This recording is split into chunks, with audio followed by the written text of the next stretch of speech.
This is the Believe in Pro Wrestling podcast. Here's Rick Ucchino and SP3 on the Believe Podcast Network.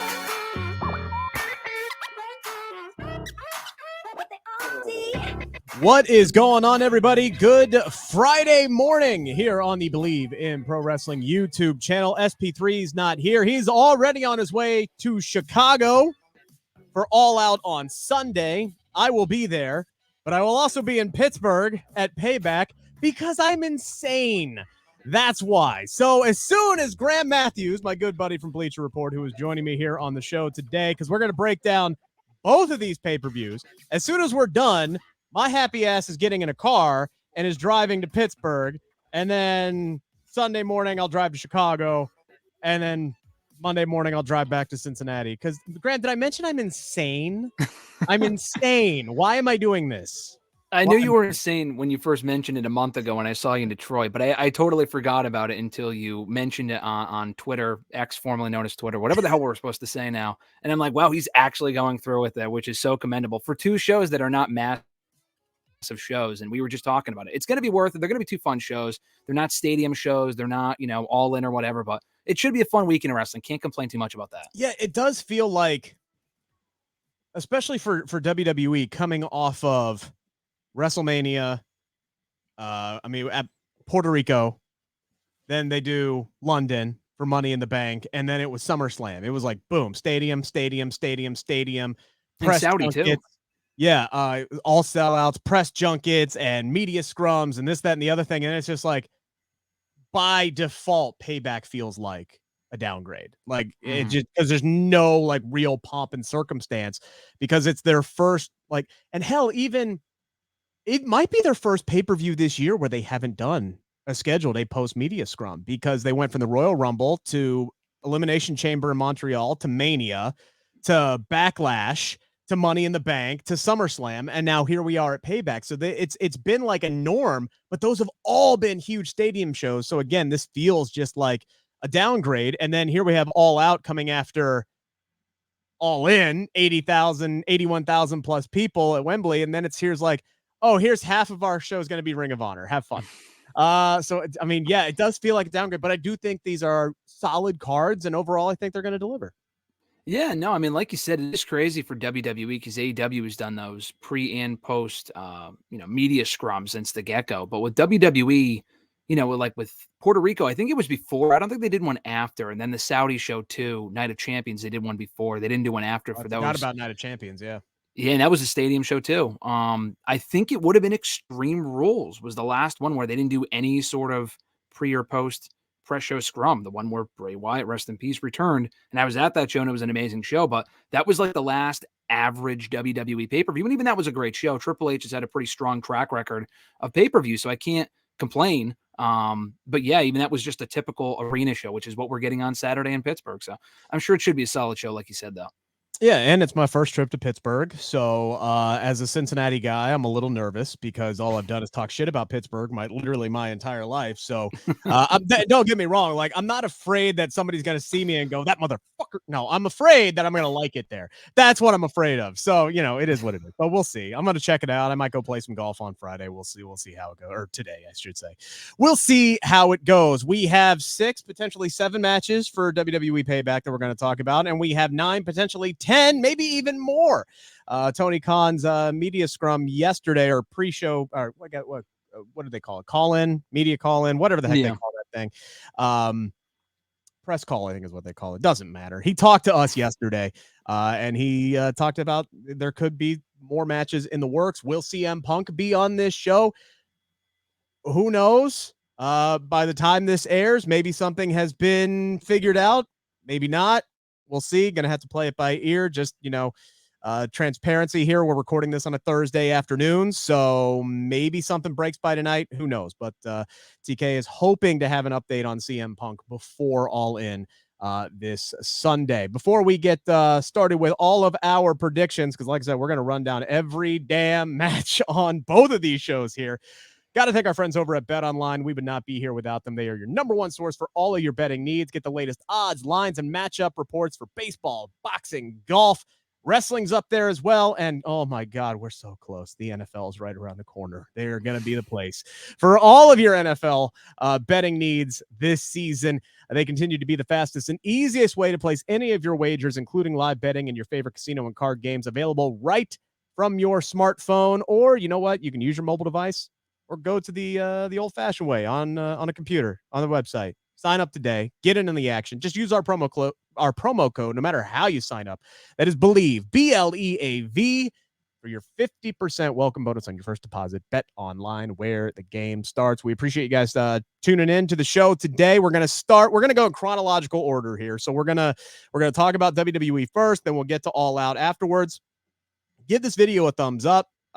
Chime away in the comments section. Let us know how you're feeling about this card. Give your predictions as well. If you're new to the channel, you like what you hear, go ahead and hit that thumbs up button because we got a lot more cool stuff coming your way here on Believe in Pro Wrestling. SP3 and myself are going to be back this coming Tuesday at 2 o'clock to break down all of what happens this weekend. Going to have some exciting interviews coming down the pike as well, including, fingers crossed, I'm not saying it's happening, but I'm saying there's a chance it would easily be the biggest interview I have ever done in my life.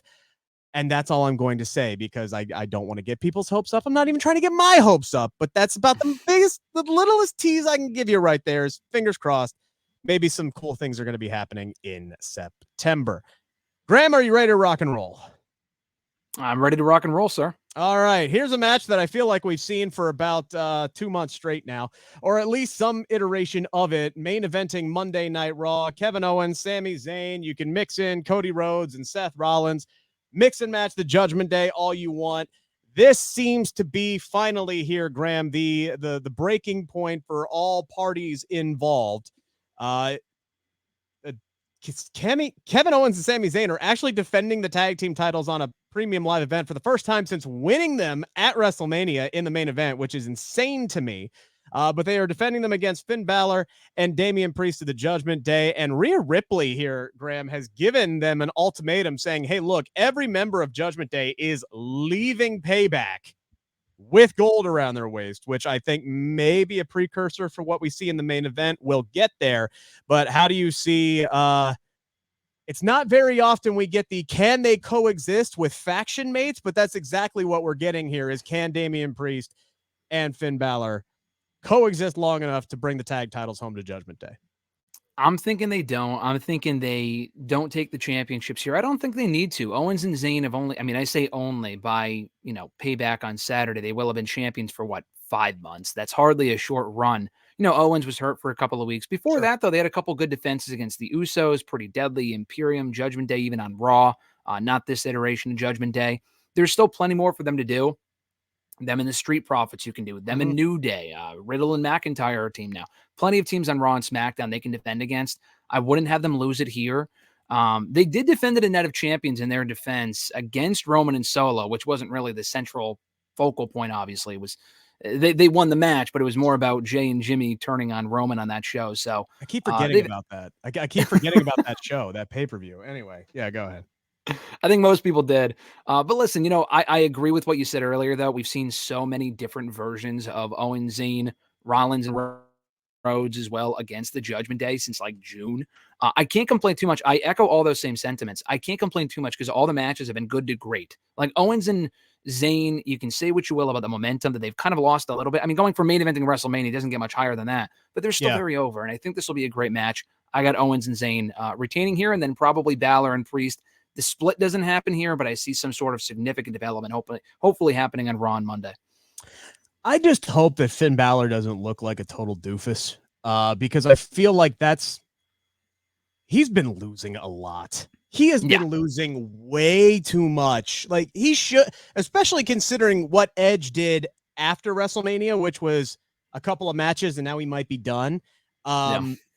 Finn Balor should have won at WrestleMania. He should have beat Edge inside Hell in a Cell. That should have propelled him to bigger and better things. I think he should have beaten Seth Rollins for the World Heavyweight Championship in Detroit. I talked to you about that. I felt like there was the right decision to do it then. But I there's so many things that I wish they would have done differently with Finn Balor. But him continuously losing and looking like a doofus every single time because he can't pick up the briefcase or he can't catch the briefcase. It's just cue yakety sacks. Anytime that Damian Priest tries to help this guy, like the communication issues have just been so over the top between these guys that part of me would like to see Damian be the one who screws up and loses the match. And then, like him kind of attack Finn Balor, blaming him like it's his fault when it really wasn't, and kind of forces Damian's hand to maybe do something later in the evening. I do think Kevin Owens and Sami Zayn retain the titles here, no matter how it goes down, even if it's something as dumb as a disqualification. These guys are going to hang under the belts because I do agree with you. There's a lot more that these guys can do as tag team champions. Their run has gotten off to a little bit of a staggered start, a lot of which was due to Kevin Owens' injury. So, yeah, there's plenty more that these guys can do, and it would be way too soon. I think these guys can take the tag team titles, honestly, throughout the rest of the year and heading into WrestleMania season, if not, carrying them all the way into WrestleMania as far as I'm concerned. But especially if what you're doing with the Street Profits, like if we get Street Profits, Kevin Owens and Sami Zayn for the tag team titles of WrestleMania next year, the big, powerful heel Street Profits, if that's the direction that we're going, I'm perfectly fine with that. We do have a segment on the show. This is how they get Cody Rhodes onto the program here. Graham, it was a little confusing why Cody Rhodes wouldn't have a match on this show coming off the heels of beating Brock Lesnar, but he's going to be on the Grayson Waller effect. He's going to get that Waller rub. Obviously, this is getting physical, right? This has got to be some kind of a angle situation. I don't know if it dissolves into a match, if Cody challenges him. This, just putting the Grayson Waller effect on the show doesn't feel like, and this is no disrespect to Grayson, but it just feels like it's kind of a waste of Cody's time. This is like, it's a SmackDown or a Raw segment is what it is. And it's not a disrespect to Grayson. It doesn't do anything really for him either to just host his show on the pay-per-view. So I'm hoping this dissolves into something physical, breaks down into a match, or maybe, Graham, considering who is showing up on Friday Night SmackDown tonight, maybe a certain John Cena type person gets involved in this one as well and can kind of, instead of getting the Grayson Waller rub, maybe Cody Rhodes gets the John Cena rub. I think there's a lot of different ways they can go. What are you expecting out of this, though? Yeah, that's an interesting idea. I didn't really think about that because people had also been speculating maybe Cena's back to do something with like a random name like Gunther, for example, but he's only specifically advertised for SmackDown. We know the brand split doesn't mean anything at this point. I get that. Cody Rhodes can pull double duty or just go to SmackDown for a couple months. It doesn't really matter. Although that would be a good use of John Cena, like when he came back, not the second time for the Roman match, but the first time when Cena was kind of starting out that part-time schedule. He only came back for a couple months. I think he beat a couple people, but he also put over Roman in the end and then disappeared for like 6 months. This could be a similar thing where not 6 months that he's around, but 6 weeks that he's around, does some stuff on SmackDown. Him and Cody have a match he's advertised through the end of October. They haven't announced the Saudi show yet, but that feels like a Saudi match to me. I mean, it's bigger than a Saudi show, but I could see them doing Cody and Cena at a Saudi show. If that's not where they're going with this, I really don't know. I imagine it's just setting up Cody and Grayson on Raw or SmackDown, probably SmackDown next week. And that's fine. It would be, I don't know. I feel like this would make more sense if we hadn't seen Cody since SummerSlam, and it's like he's coming back on this show to announce what's next for Cody. What do we do with him next, or where is he going? We've already seen him interact with Rollins, so we know the World Heavyweight Championship is on his mind. He's been on Raw a few times, not really doing much of note. Like, there really is no reason for this to exist other than just getting Cody on the show. So I agree. I love both guys. This should be a fine segment. Something newsworthy should come out of it. Probably won't, but I imagine we just get a SmackDown match on SmackDown the following week, and that's the purpose that this serves. Yeah, I'm hoping that whatever this is, it sets us up the next chapter of Cody's story. Like that has to be the purpose of doing this, whatever it is. Now, I wasn't meaning like Cody and Cena as in like a rivalry, but I could see like John Cena coming back to interrupt Grayson Waller and have another interaction with him. And maybe that's the direction that they go. Because you're not going to do Cena and Cody. Like that's babyface. Like maybe they could have a match or tease something just to, wet the lips of the audience and see if that's something they're interested in down the line.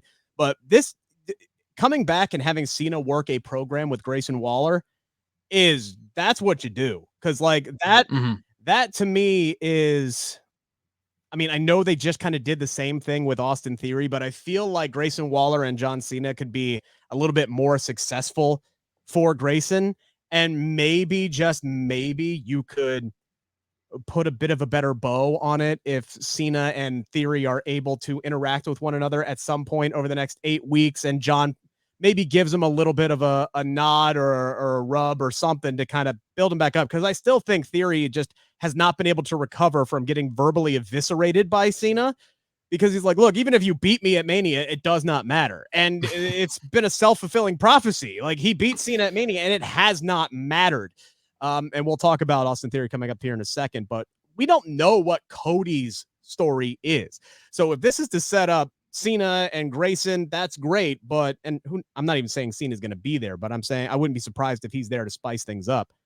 I don't know what the purpose of this is. Hopefully it's to set up whatever Cody's next chapter is, because his story has just continued to float further and further away. It's like he's on a piece of driftwood falling away from the island of relevancy, and he's just floating out to the middle of the ocean, and he's trying to dog paddle his way back to Roman Reigns at WrestleMania 40. So what's the next chapter? Is it a program with Seth? I don't know, but I want to know by the end of this. That's for sure. Brought him up just a moment ago. Austin Theory, who still inexplicably to me lost his United States Championship to Rey Mysterio instead of Santos Escobar. Rey Mysterio is now putting that belt on the line against Austin Theory. Yeah, Graham, kind of flip a coin on this one. I don't know. Like, when they put the belt on Rey Mysterio, I was thinking, okay, maybe transitional champion here. Maybe they had something else in mind, especially since he did a Grayson Waller effect. I thought potentially that, okay, they don't want to put the belt on Santos for whatever reason, but maybe they want to put it on Grayson so that they could set this up to where they put it on the babyface and Rey Mysterio, and then Grayson could take it a week or two later, and you kind of do the quick transition, and you continue Austin's, rivalry with the LWO without the United States Championship and kind of separate it up and split things out. That's not the direction that they went. Looked like maybe they were setting up LA Knight for your United States title match. That didn't happen either. So they've bypassed Santos Escobar. They have bypassed LA Knight twice now to put the United States Championship on him, to put it on a Hall of Famer already who didn't need it.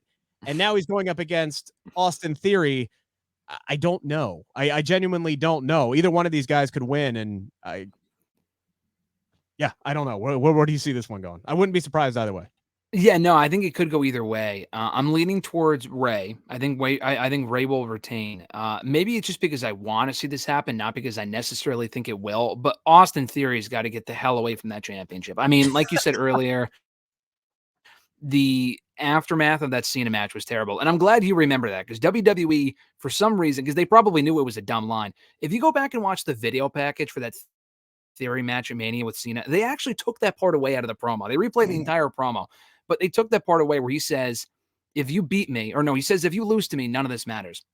The part of the promo that you just said, where he said, if you beat me, Theory, then that also doesn't matter. They took that out of there because they realized how stupid that was, because it actually is rang true. I don't know why Cena would say that. It did end up becoming true, but I don't know why he would point that out to the audience.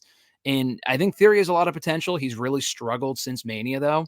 I don't think the United States Championship is the answer. He held it for 8 months, I think. And I think it started off well enough, but it's only since Mania that's really become an afterthought on that show. If Roman's not going to be around until, I mean, he's going to be around at some point, but if he's not really defending that championship until like the friggin' Rumble or something like that, they need a strong secondary champion on that show. Rey is not someone you build a brand around at this point, but I think he is someone that's a bigger star that can go in there and have high-profile feuds more so than Theory, who really needs to start from scratch, in my opinion. I think the end game here, I agree. I really think Santos should have taken the belt from Theory and not Rey, because that was so random. There wasn't an injury reason for it. They just did it for a storyline reason, which tells me there's got to be an end game here, which I know they've teased, but it means that they're not doing it soon, but they will do it at some point. With Santos getting jealous of Rey becoming champion, he took my opportunity, blah, blah, blah. And he cost him the championship, or he just flat out takes the belt from him. I just don't think that's coming on Saturday. I almost said Sunday. On Saturday, where he cost him the championship, I just feel like that'd be too soon. Triple H, like Tony Khan, is really like to drag stuff out with like the Judgment Day and the Bloodline, and that's great. Sometimes it's a little long in the tooth. I think that's where this is going. I think Ray retains. Ray can defend against the few heels that SmackDown has at this point. He doesn't really have a lot of them. Maybe we can get Jimmy Uso versus Ray at some point because Jay's quit for right now. I don't know. But bottom line, I think Ray retains here, and the end game is with Santos at some point down the road. Yeah, I hope it's not this Sunday because Triple H has and that maybe it doesn't all fall on Triple H, but the entire creative team, and you can work Vince in there as well, right? But whoever comes up with these decisions, we've had two major heel turns that have happened this year that have happened way too damn soon, right? Like Trish Stratus turning on Becky all the way back in April for a match that was supposed to be at SummerSlam that didn't end up being at SummerSlam. That's actually now going to be on Saturday. Ended up being way too long. If you're going to have a 5-month feud, the creative has to be on point. And I'm the biggest Becky Lynch homer in the world. The creative has not been on point for this entire thing. I think they have done some good things. They have built up Zoe Stark very well, I believe. I like some of the work that Trish Stratus has done. It just has not clicked, and it has not clicked for 5 months. That's an issue. They have now turned Jimmy Uso against his brother, and you have people who are saying, well, we don't want to do this match until WrestleMania. Then why on God's green earth? And by the way, if you missed the show this week on Tuesday, SP3 had an epic rant about this, and it was beautiful, and I'm going to echo his sentiments now. Why would you do this heel turn now in July and August for a match that's not going to happen until April of next year? So they jumped the gun on two of them already. Santos Escobar and Rey Mysterio, if you build toward it correctly, and I know there are going to be some people out there that roll their eyes at this, that's a major WrestleMania match. And if you need any proof for that pudding, look at Rey and Dominic last WrestleMania. Nobody would have said a year out, oh, that's going to be one of the big major marquee matches of WrestleMania 39 in Los Angeles. No way. It was one of the higher anticipated and hotter crowds for that entire 2-day show. Graham, you and I were both there for it. So they can build it right with Santos, but they got to take their time and do it correctly. And doing some kind of an angle where you start teasing the dissension between them now, you got several months to do that. You don't have to start teasing dissension until Elimination Chamber if you want to, Graham. You don't have to rush these things. I think Theory loses this weekend. I do think Ray retains, and I think Ray is actually going to hold onto the belt a lot longer than I thought he was. But I hope that is the case, right? I hope that's the case, and they're not going to do anything dumb with Santos. Maybe Santos helps him beat Theory. Maybe Grayson gets involved. Maybe John Cena gets involved. I don't know. I'm trying to will Cena's look. If Cena's going to be around for the next 8 weeks after this, like he's going to miss next Friday's show, and then he's going to be there for like 7 consecutive weeks. Obviously, he's got something going on. SmackDown is in Hershey, Pennsylvania. It's a quick 2-hour drive over to Pittsburgh, right? Like John could be on the show. He could get involved with anybody in these last 2 segments that I mentioned, but there is one thing that I agree with you, Graham, is we both think that Rey Mysterio is going to retain that United States Championship. Ray at this point is not a dude that you can build a brand around. You can build a faction around him, and you can build up people, which is why he's perfect for the leadership of the LWO. And I think maybe he and Santos could fight over the future of the LWO at WrestleMania next year, not necessarily over a United States Championship. But if Roman is going to be out intermittently for the next month, you need the next several months, you need somebody that you can build the show around. You have the guy that you can build the entire show around. And The Miz. Okay. Yeah, absolutely. Shut the hell up. No, not only is it his game, it should be his damn show. Of course, I'm talking about LA Knight. Yeah, this is the guy, this past Friday solidified it for me.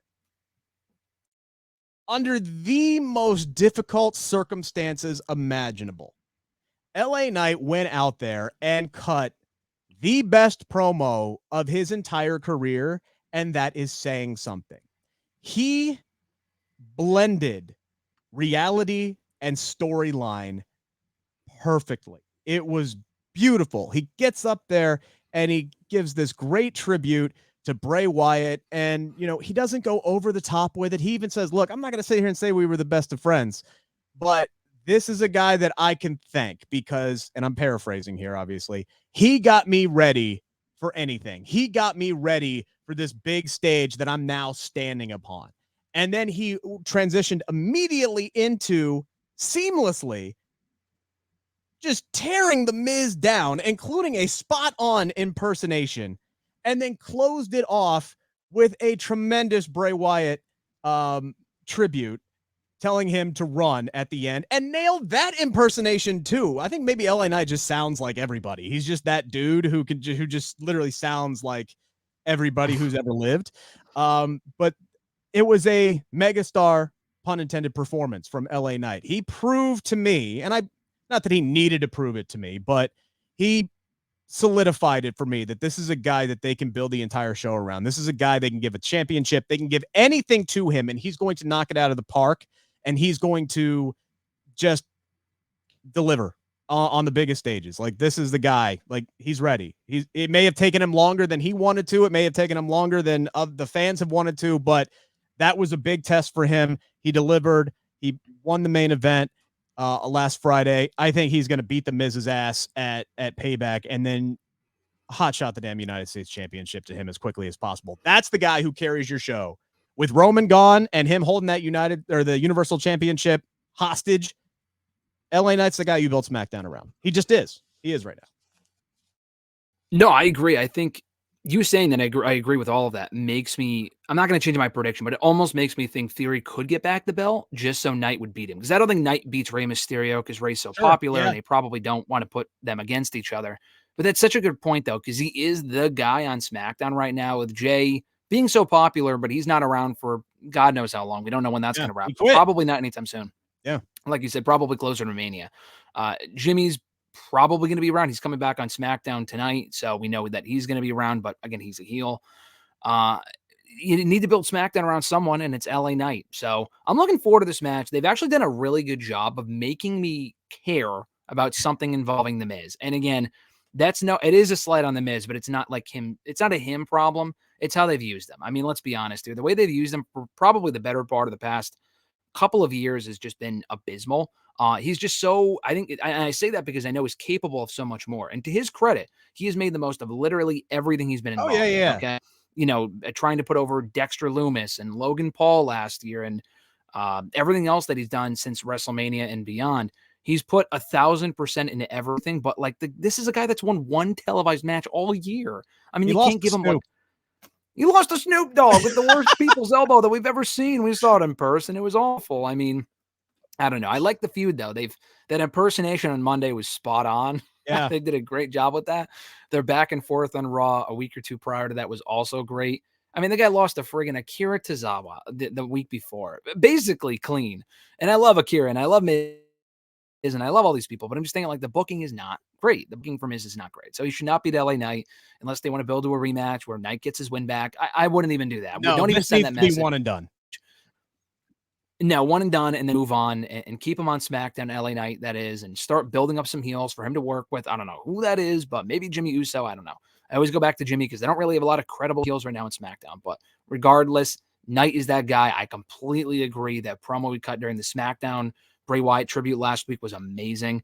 The worst circumstances, and he knocked it out of the park. And that's the guy that you build around. If there was any doubt that he's like, oh, just a catchphrase, that should prove those people wrong. Mm-hmm. But yeah, no doubt he's got to go over here.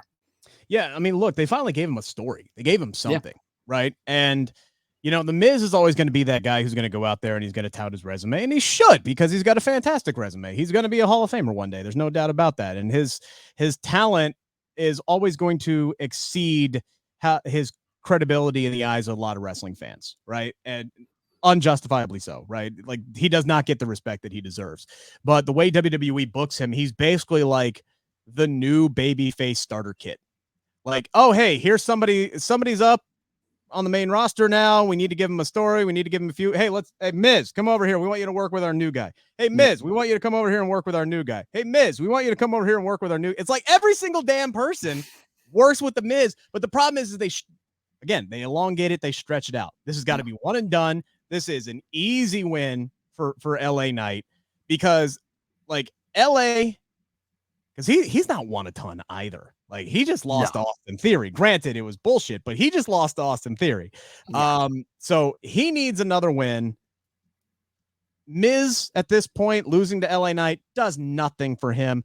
LA Knight losing to the Miz, I'm not saying it would be detrimental, but it's a knock, right? So you need to continue the momentum rolling forward because look, you've already got the audience behind him. They're ready to ride the rocket. Don't put a necessary roadblock in front of the rocket. Just have him beat the Miz and move the hell on. The next two matches we are going to be talking about, a lot of people, Graham, including myself at the time, argued should have been on the SummerSlam card. And we are going to start with the Women's World Championship, World Heavyweight Championship being on the line. Rhea Ripley defending against Raquel Rodriguez. These are two women who are great friends with one another in real life. They have tremendous chemistry out in the ring in front of the cameras, and you can see that. A lot of what makes pro wrestling great is having trust and chemistry with the person you're working with. So, hey, best friends should create magic on television. This is another one that they've kind of elongated with the injury angle with Raquel. And in the process, Rhea has just decimated the entire like women's locker room, like literally injured like half of them. They brought back Candice and Indy to television just so she had more cannon fodder, which sucks for them. It really, really does. Like Candice is a badass. Can we just like fucking book her like a badass? But anyway, they've made Rhea look so dominant and so strong, even though she hasn't really been defending the title all that much, whether that's to, keep her strong, keep her healthy. I know she's been having knee problems and things like that. So whatever the reasoning is, they've made a great job of making her look so strong. They've almost done it too well, Graham, because they've now booked her into a corner of, well, shit, she doesn't have any damn credible challengers, like at all. And like Raquel, it's personal between them, obviously, even though for some reason they haven't done any callback to their feud in NXT whatsoever, or their actual history with each other whatsoever. It's just been, you've been beating up people and how dare you injure my tag team partner, which is fine. But there's a lot of real life shit, which works so well on television, that they have not dived into. I'm surprised they haven't done that. So maybe this is going to go beyond this Saturday. But Raquel is one of the few people, at least from a physical standpoint, that matches up with Rhea Ripley. I think these two are going to beat the ever-loving piss out of each other, and I'm looking forward to it. But yeah, this is Rhea all day. This one's easy for me. Oh, definitely. Rhea's definitely retaining. I think the feud continues, honestly. I think there's more that they could do with this, and it's gone on for a little bit. I mean, they've been teasing this since well before SummerSlam, to the point, like where you said, it could have easily been on SummerSlam if we didn't already have 8 or 9 matches or whatever it was. I'm glad they're doing it. I agree. I feel like they really should have called back to their NXT stuff. I just doesn't make a lot of sense why you wouldn't reference that. But I think the match will be good. Their 2 NXT matches were great. Their first one was good, and their second one was I think a last moment standing match, and it was awesome. Raquel really needs this feud in this match, and she's had other breakout opportunities. Like the matches with Ronda, for as, again, abysmal as her run was, Ronda Rousey. The highlights of her second run were with Raquel, I would say. Like the matches they had were great. And she just has to show more personality. I know she has it in her. We talked to her before, and she's shown on TV a little bit here and there. She wasn't the most charismatic person in NXT, but I feel like she can be more than what she's been in the main roster. She's just not that over. But I think this feud can help her get over.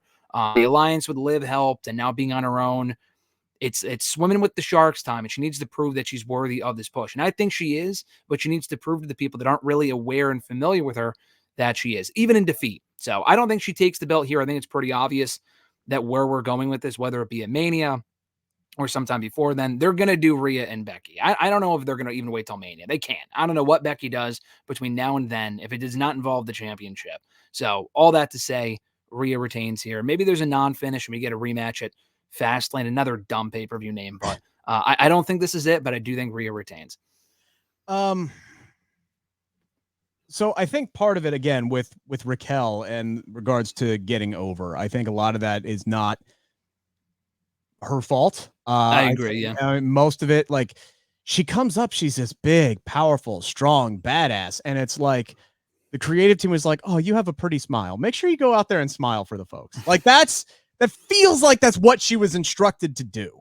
Yeah. Like I remember one match. I can't remember who the opponent was, right? But she just delivers like this insane Tahata bomb and just lays them out, like broke them in half.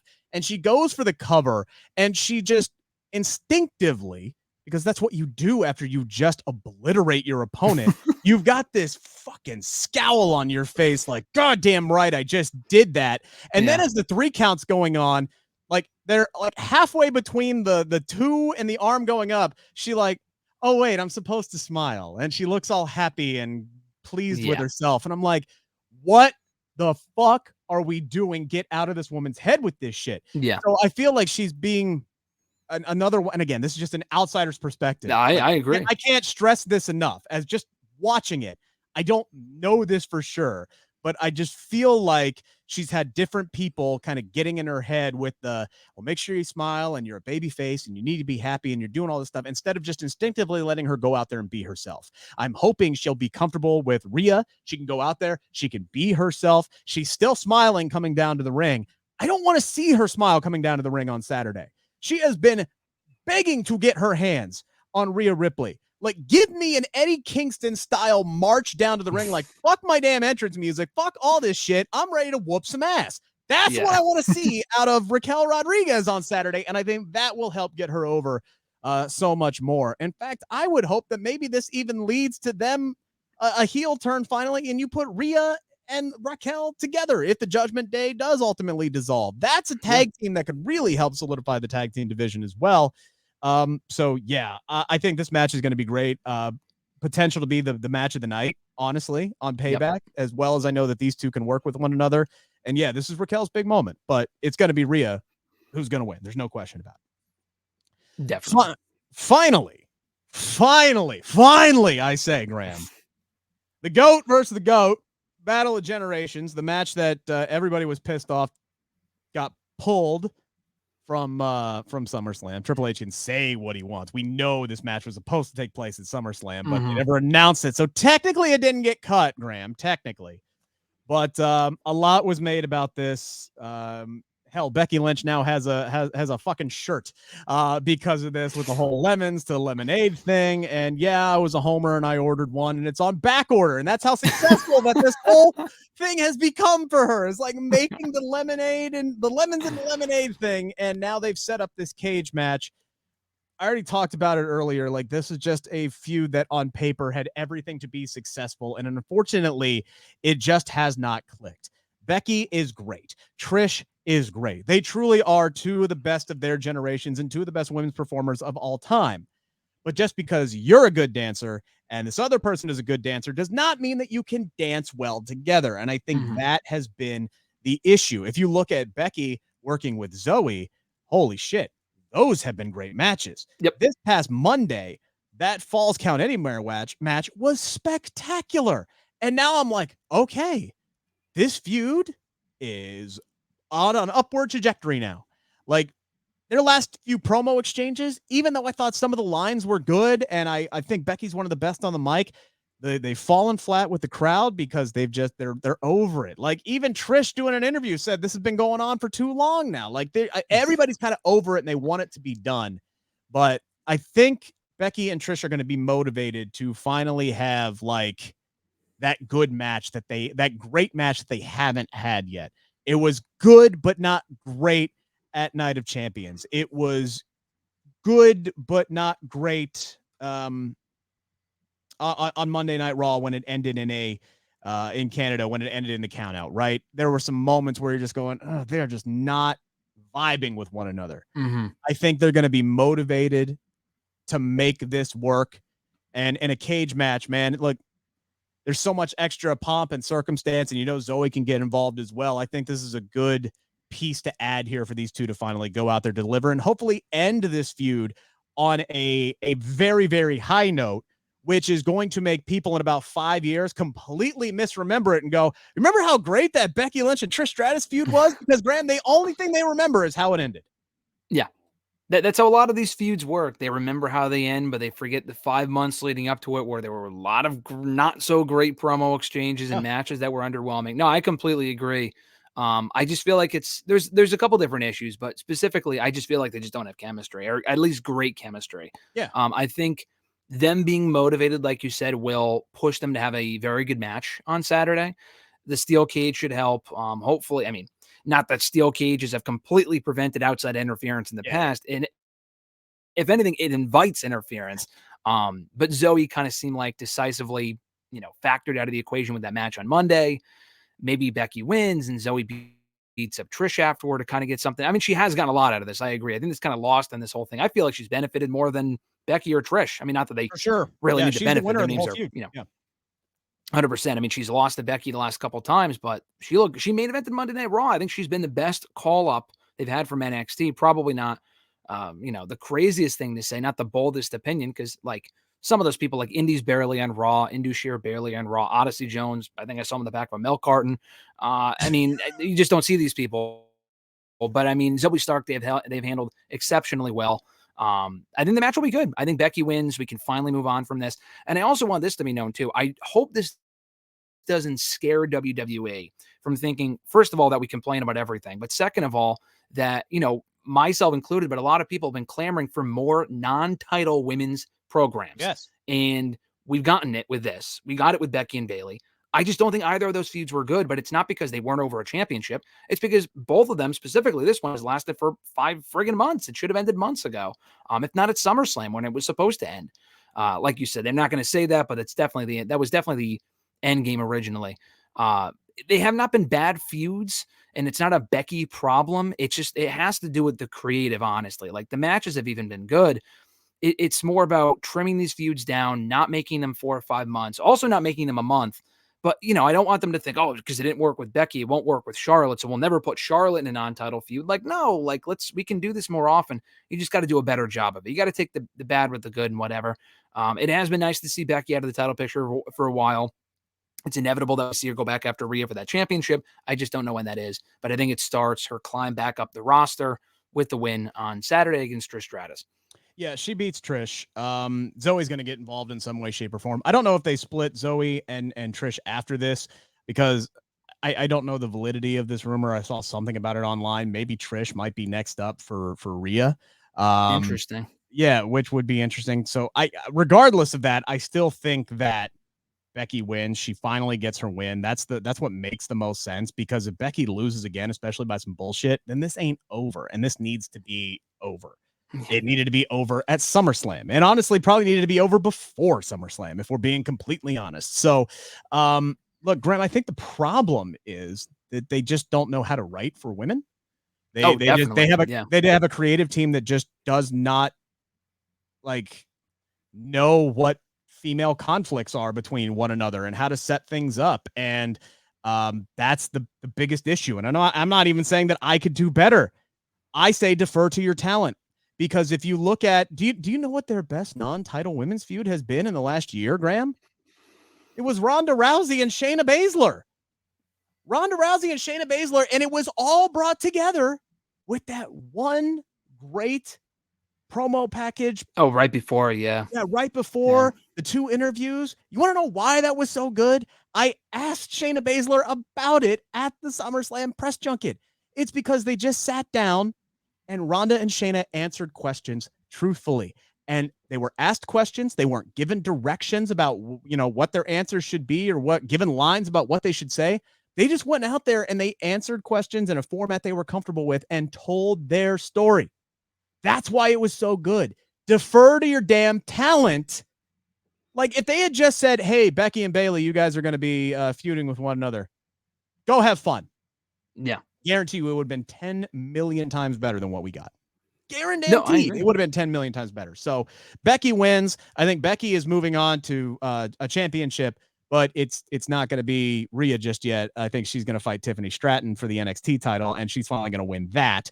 And then once she's done with however long her NXT reign is going to be, then we're going to build to Rhea and Becky at WrestleMania, which is weird, because if you would have talked to me 4 months ago, I would have thought it was a slam dunk that we're getting Bianca and Rhea at WrestleMania 40.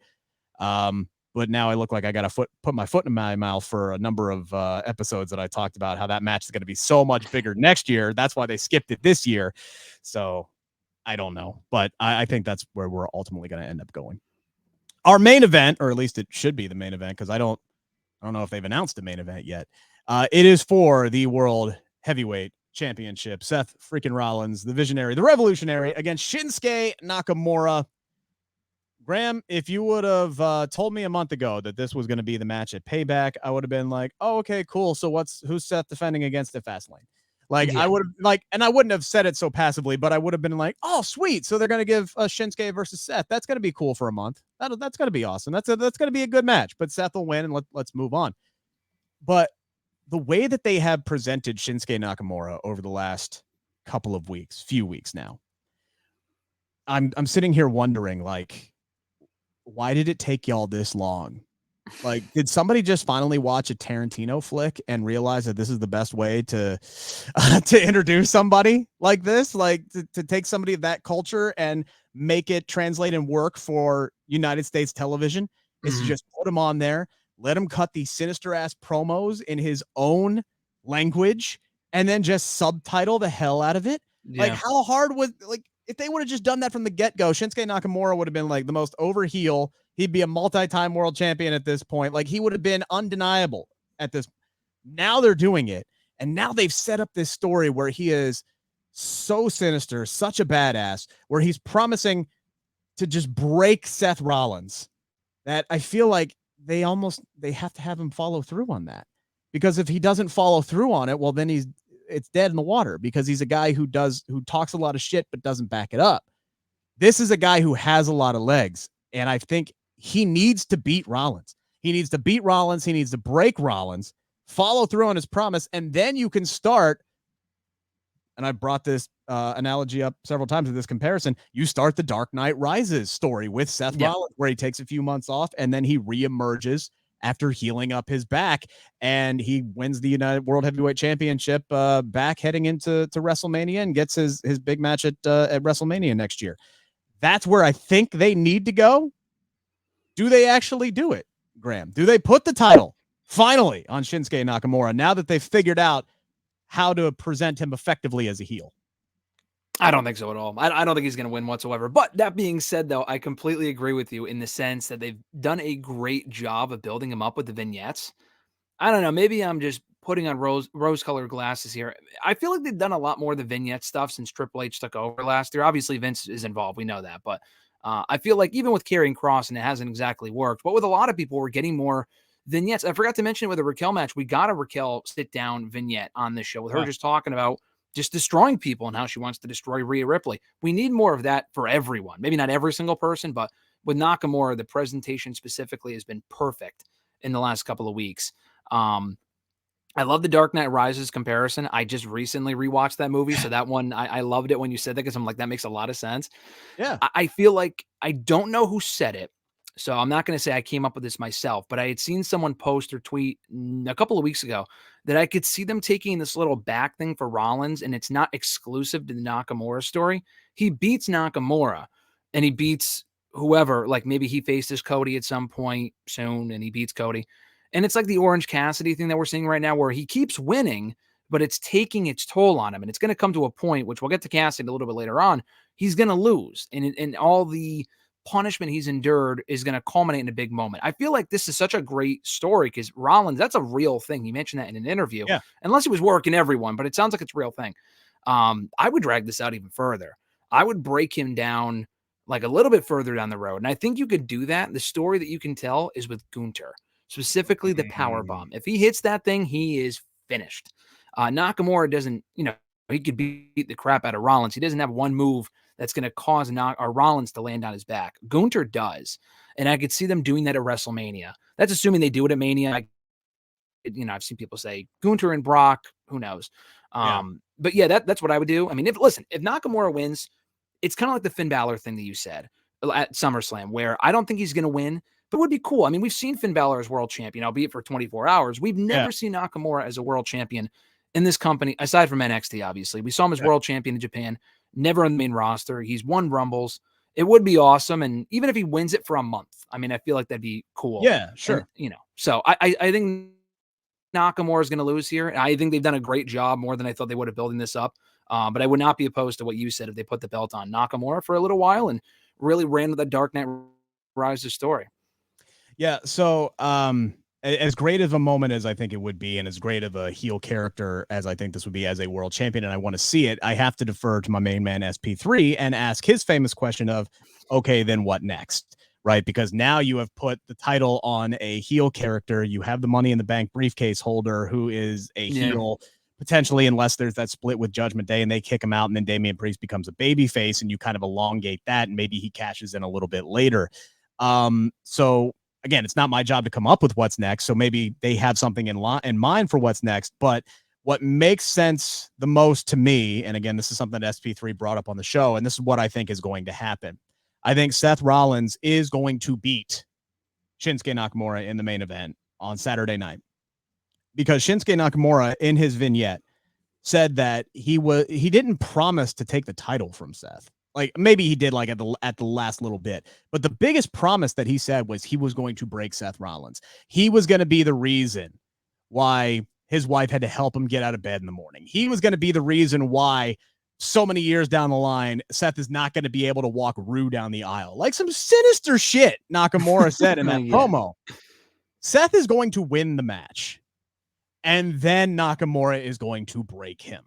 And I think punishment, right? That was the apt word that you said, Graham, because after he is broken in half, whether he does backbreaker or whatever he does, after losing the tag team title match earlier in the night, Damian Priest, the punishment of the Judgment Day, is going to come down, and he is going to answer Rhea Ripley's ultimatum of walking away with gold, and he's going to pick the bones of Seth Rollins. I think Damian Priest walks away from Payback with the World Heavyweight Championship after cashing in.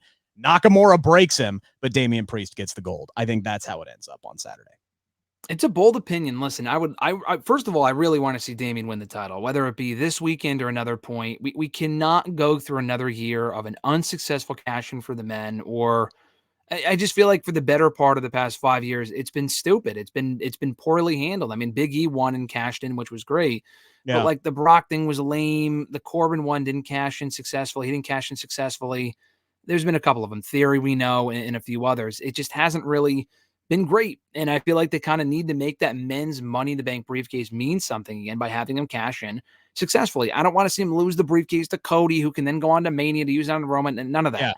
Yeah. I feel like it's got to be, if you really want to make a new star, you put the belt on Damian. I don't know if Rollins goes away for a little while so he can tend to his back injury. He might be out for a long time. So I don't know if they want to have him. I mean, Orton apparently got back surgery. He's been out for over a year. So they probably don't want that issue with Rollins right now. And he probably doesn't either. Yeah, but take some time off. Just rest it. Get ready for WrestleMania season.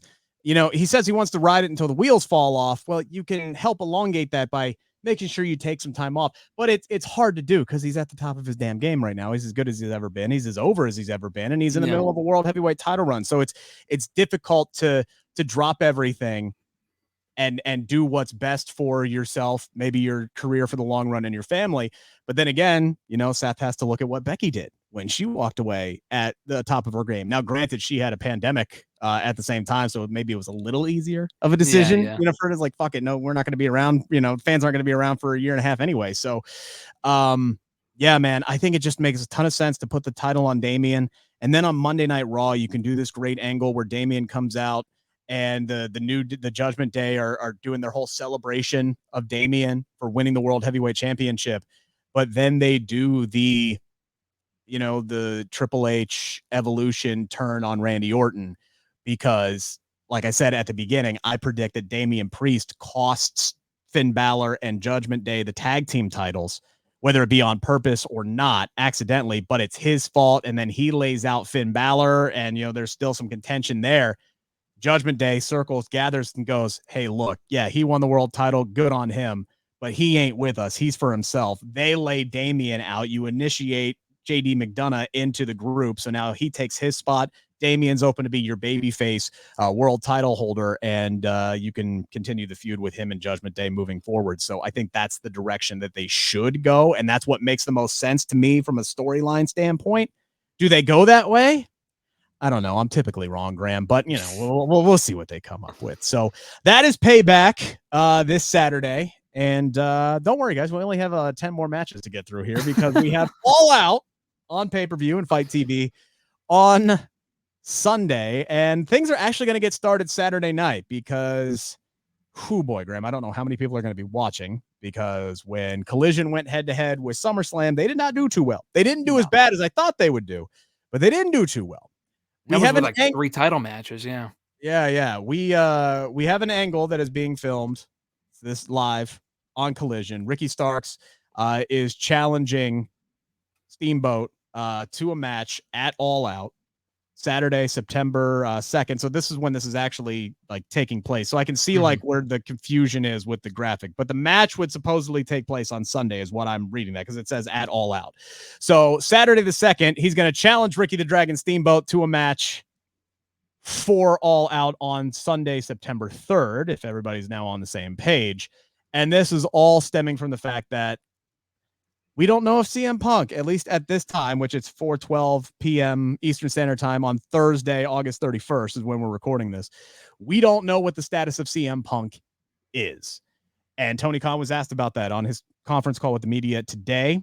He says he doesn't know what the status is, but he definitely did leave the door open for, depending on what the investigation turns out.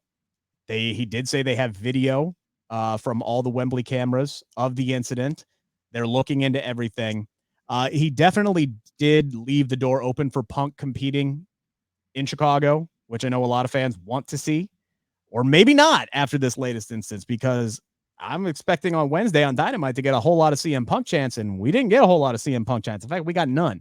I think there's a lot of people who have Punk fatigue, and Graham, I know you're a big CM Punk fan, but here we are again on the eve of All Out after last year's All Out drama and mishap. We got another one here that's overshadowing All In. I feel bad for Ricky Starks, but at least it looks like they have a backup plan for him if the investigation turns out, CM Punk probably shouldn't be at All Out. Yeah, which I'm glad they're at least getting him on the show. I mean, it seemed like if you look at this card, you have the layout in front of you, and we'll go through each match. I honestly don't know what main events. I think it's Moxley and Cassidy. As odd as that sounds for the international championship, there's no world championship match on the show. So and he's got technically 5 at his disposal. None of them are on it. Yeah, just crazy. So I mean, I don't know. I feel like Punk and Steamboat, or Punk and Steam. What am I saying? Punk and Starks. Sorry. There we go. There's a lot of Rickies involved here. Yeah. A lot of Rickies, exactly, including one that we're talking to right now, of course. A lot of Ricks and a lot of Rickies. I do think that Punk and Starks was supposed to be the main event on that show, and now it's not happening. So now they're going to do Starks and Steamboat instead, or some sort of angle. Maybe he has some sort of surrogate that's not Punk. Who that would be, I have no idea. Maybe they bring out Chris Hero and people go nuts. I really don't know. They're in Chicago. I would be surprised if Steamboat, who I think is 70, would have a straight up match. Like, I know he took that bump great, like the strap shots, the lashing, so to speak. He did it a great job. And I don't know if he could do an actual match, though. It's been 14 years since that match with Jericho. And that was great, but that was back when he was 50 something, not 70. So I don't know. But this Punk situation's a mess. I mean, like you said, I'm the biggest Punk guy. Even I got to tell you, I think it's time to cut ties here. I mean, he probably didn't even deserve a second chance after what happened last year. This was his second chance, and it's one thing after another, dude. This is not an isolated incident. It's not just the thing with Perry. It's like 5 to 6, and I'm being generous, people that he has an issue with, that it's constantly making a problem for their shows. I mean, All In was a week ago. It was a very fun show, a historical event, and all people are talking about coming out of it are the Punk stuff, because that's all that was the most important thing. And it really put a blemish on that show. And it's putting a blemish in whatever run he's having so far, which has been very enjoyable. He carries Collision a lot of the time. Collision would still be a good show without him, but I mean, I don't know if that's what Warner signed up for when they made this show. I feel like they knew that Punk would be a part of the equation. Without Punk, I don't know if they're not going to cancel it, but I don't know. It's a very contentious situation. We'll see what happens. I don't think he's at All Out. I would be surprised if this investigation wrapped up before Saturday or Sunday. I would be very surprised. I mean, it sucks that he won't be in Chicago, but that's a Tony Khan problem. He's got to step in and do something. And I know we've said that a million times, but really seriously now, it's like, It was already a problem. I can't even say this is a new level. Like, we've been at this level for a while. Punk's either got to go or he's got to sit these people down and say, listen, anyone that does anything going forward, physicality wise, and interrupts my show, you're gone. Doesn't matter who you are. Zero tolerance. Star power doesn't matter. I don't think he's going to be at the show. I don't, and I don't think we may not see him again in AEW, which would be unfortunate, but it might just have to be that way if this shit continues. Yeah, I mean, look, man, there's probably no bigger fan of CM Punk on this planet than Tony Khan, because otherwise he wouldn't be still working there in AEW. And then you have, reports of not only did he get in an altercation with Jack Perry, but he was threatening to quit, and he says that he hates this place, and he's screaming at Tony Khan, and it almost feels like Punk wants to get fired. Like, it almost feels like he just wants to collect, he just wants the guaranteed check and wants to be free to go do whatever the hell he wants to do, whether it's, go wrestle in WWE and be miserable there like he's miserable in AEW. Like, the guy loves professional wrestling, and I think professional wrestling is better with him in it, but I don't know, man. Like, if you are minutes away from opening the show against one of your biggest rivals in Samoa Joe, 81,000 people, the largest paid attendance in the history of pro wrestling, Wembley Stadium. You're about to go out there and have arguably the biggest match that you've had in your entire career up to this point, your Hall of Fame worthy career, with that amount of eyes on you. And you're going to get into a fight with a 26-year-old kid over nothing? Yeah. Over nothing? I admire CM Punk for always willing to be the guy who stands up for himself and fights for what he believes in. But pick your battles and pick your moments. That's not the time. You know what? That's the time to be. And again, it's easy for me to sit here and armchair quarterback this bitch, but it is that's the time to go, you're not worth my time and my effort right now. And just let Jack Perry look like the idiot. Just let Jack Perry look like a 26-year-old cocky kid, because that's what he is. I was 25. I was 26. I was a goddamn idiot back then. I'll proudly admit it right now. Thank God I'm smarter and wiser at age 35 than I was at 25. Jesus. Like, I would do some stupid shit like that if I was Jack Perry. So, I hope Jack Perry's not innocent in all of this at all. So I hope that he learns from the situation. But, I mean, it's Punk repeating history again with the Adam Page thing. Just let some shit go. If he lets the Hangman Adam Page promo just go, maybe 25 people get that damn reference, and then it dissipates, and it's forever, forgotten forever. Would have went completely over my head, would be done forever. If he just lets the Jack Perry thing go, it's done forever. We're not talking about that line today. We're talking about that line for maybe 15 minutes until CM Punk goes out there and puts on that banger that he did with Samoa Joe. And then you know what we're talking about? How awesome Samoa Joe and CM Punk was in front of 81,000 people. That's what we're talking about. So it's that, in that moment, if you don't have your wits about you and you are not wise enough in that situation to go, this shit don't matter right now, I've got more important things to do. Mm-hmm. Yeah, that's where I'm kind of like, bro, no. Like, what are we doing? What are we even doing at this point? Because that was nothing. That was literally nothing. And you know what? If Jack Perry doesn't want your advice and doesn't want to listen to you, because again, he's an idiot 26-year-old kid, and I'm sure Jack Perry's great, but he made a dumb decision, which is why I keep calling him that. Again, I was a 26-year-old idiot. So if you're watching this, don't take it personally. You're smarter when you get to 35. Trust me, that's life experience. But yeah, man, like, just let him look like a fool. Let him make all the gestures and get in any kind of trouble if he was going to get in trouble for it. If he gets up in your face and says, do we have a problem? Just say no. And walk out there and go have your match with Samoa Joe. Don't make Samoa Joe in that situation have to pull you guys apart and then have Tony Khan start changing out pyro like minutes before the damn show starts and scrambling to find the 8 other guys who are going to be involved in the next match to change things around. Yeah. That whole situation to me easily, again, should have been avoided, could have been avoided if Punk just was the bigger person and was the locker room leader that he tries to be on occasions, but he's always got to pick that fight. He's always got to be right. And it sucks because I think pro wrestling is better with CM Punk in it. I just wish he could just shut the fuck up every once in a while and let some things go. I feel bad for Ricky Starks because I think he is the innocent bystander in all of this, but at least, again, they came up with a backup plan. I think Ricky Steamboat could do a strap match. Again, it's something that they could. I don't know his health standing, but it's something that they can hide a lot of stuff. It could be a lot of smoke and mirrors. They don't have to do anything, major with that. You could do something with Big Bill, or maybe again he brings out a surrogate. Maybe it's Dustin Rhodes. Maybe it's Hook or somebody that Ricky Starks has some history with. You get them on the card, but still, Ricky needs to go over in this situation and continue his build. I brought up Samoa Joe earlier here, Graham. This is a really Ring of Honor heavy card. I know some people have some issues with that, but this is a big stage for Shane Taylor. For those who aren't familiar with his work, and I am never, Graham, going to complain about getting to see Samoa Joe work because for my money, he's one of my top 2 performers easily to watch right now. He was the star of that match with CM Punk. He was beautiful. He was gorgeous. Like, especially knowing what he went through minutes prior to go out there and put on that performance was spectacular. He's one of the best in-ring storytellers in the business.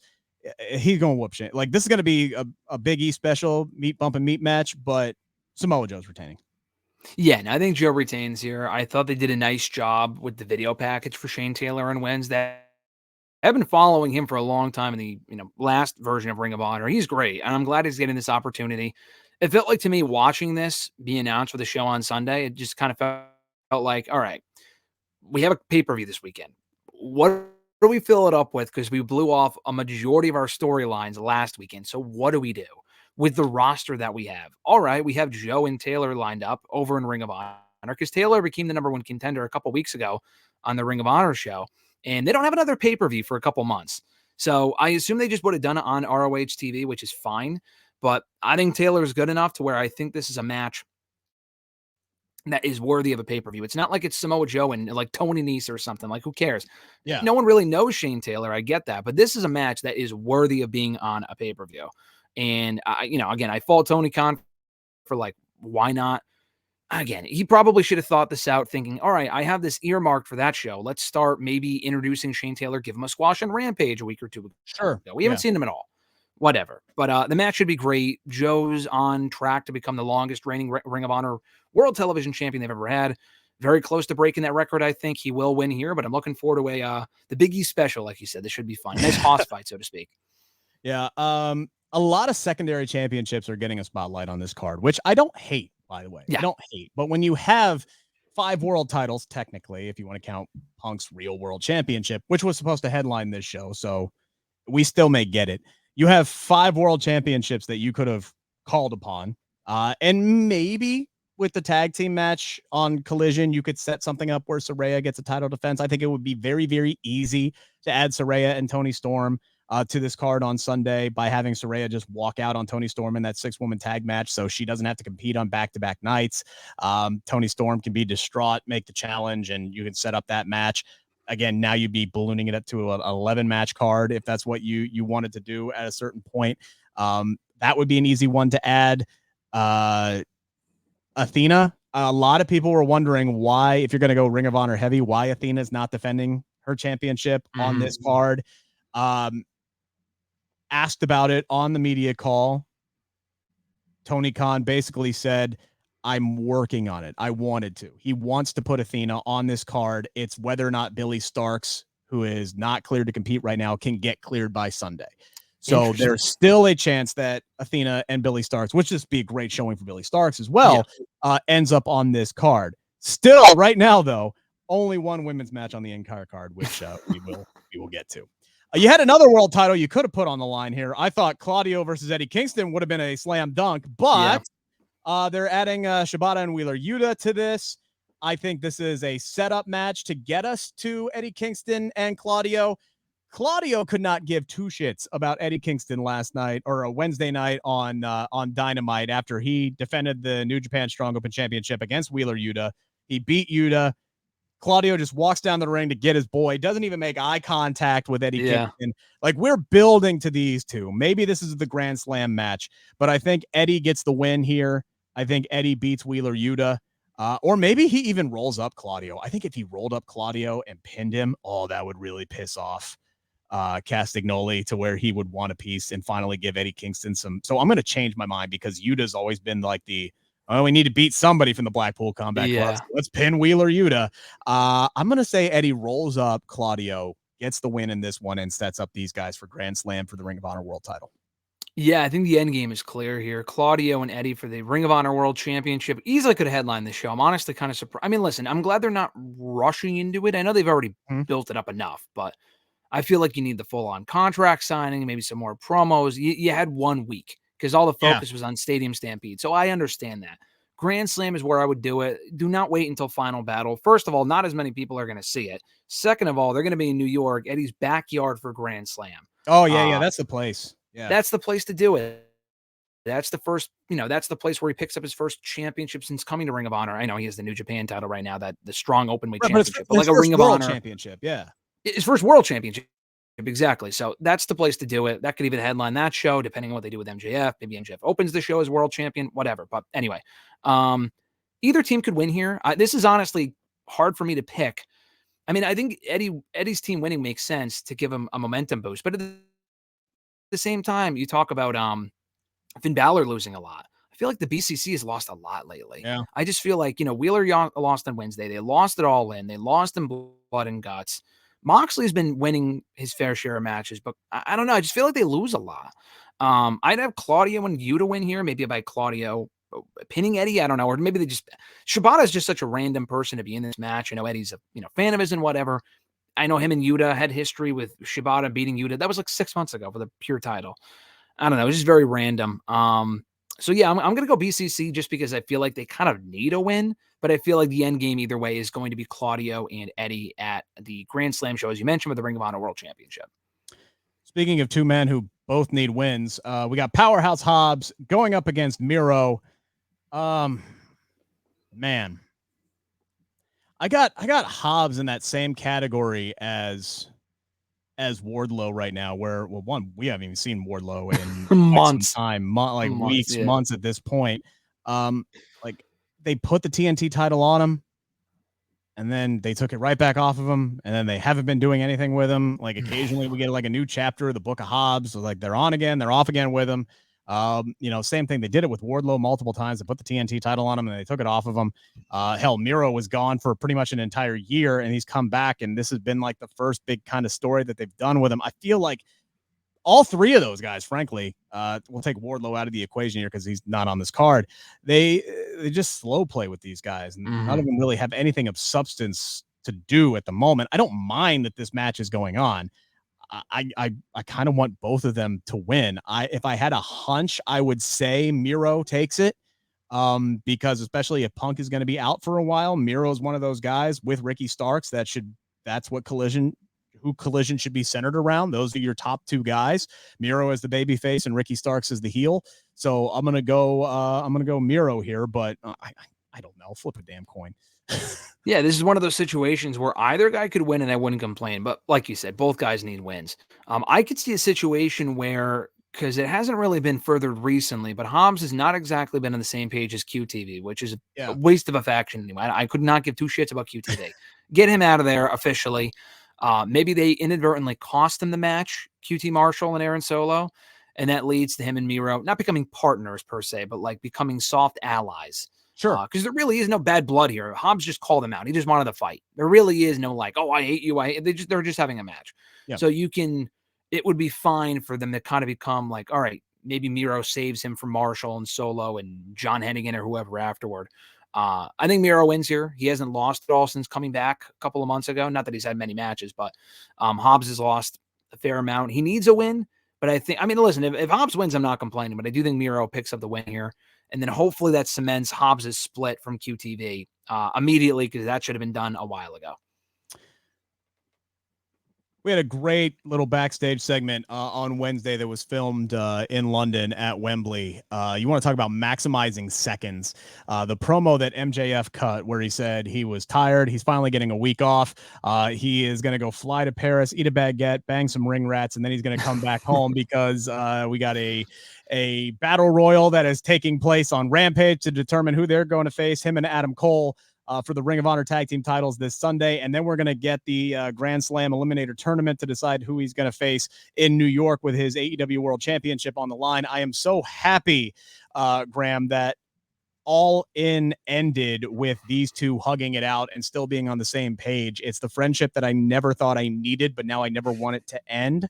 And they're still doing this really weird, jealous thing with Roddy Strong where it reminds me of when all my friends turned 21 before me and they were going out to bars with like the cool older people that we were working with. And I was stuck at home on Saturday night. And I'm just like, fuck all you people. These are my friends. Why are you stealing my friends? Like, I don't feel like grown adults in their 30s act this way. So I'm like, I'm not really on board with the Roderick Strong story, but I am on board with the Kingdom story of painting Adam Cole as this guy who uses his friends to further his career and then moves on.